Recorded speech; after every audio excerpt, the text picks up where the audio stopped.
Licensed engineers and supervisors federation ജില്ലാ സമ്മേളനം ജനുവരി 2-3 തീയതികളിൽ ഗുരുവായൂരിൽ നടക്കുമെന്ന് ഭാരവാഹികൾ വാർത്താസമ്മേളനത്തിൽ അറിയിച്ചു. ജനുവരി 2 വൈകിട്ട് 5-ന് ടൗൺഹാളിന് മുന്നിൽ നിന്ന് ആരംഭിക്കുന്ന rally assistant police commissioner C. Premanandakrishnan flag off ചെയ്യും. പടിഞ്ഞാറെ നടയിൽ വൈകിട്ട് 6-ന് ആരംഭിക്കുന്ന പൊതുസമ്മേളനം ചാവക്കാട് നഗരസഭാ ചെയർപേഴ്സൺ എച്ച് അക്ബർ ഉദ്ഘാടനം ചെയ്യും. 3-ന് രാവിലെ 9:30-ന് ടൗൺഹാളിൽ നടക്കുന്ന പ്രതിനിധി സമ്മേളനം എ.സി. മൊയ്തീൻ എം.എൽ.എ. ഉദ്ഘാടനം ചെയ്യും.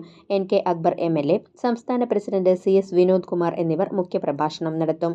ലെൻഫെഡിൽ നിന്ന് ജില്ലയിലെ വിവിധ തദ്ദേശ സ്വയംഭരണ സ്ഥാപനങ്ങളിലേക്ക് തെരഞ്ഞെടുക്കപ്പെട്ട ജനപ്രതിനിധികളെ ഗുരുവായൂർ നഗരസഭാ ചെയർപേഴ്സൺ സുനിത അരവിന്ദൻ ആദരിക്കും.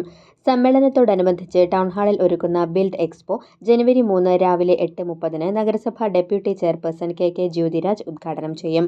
കെട്ടിട നിർമ്മാണ മേഖല നേരിടുന്ന വിവിധ പ്രശ്നങ്ങളെക്കുറിച്ച് സമ്മേളനം ചർച്ച ചെയ്യും.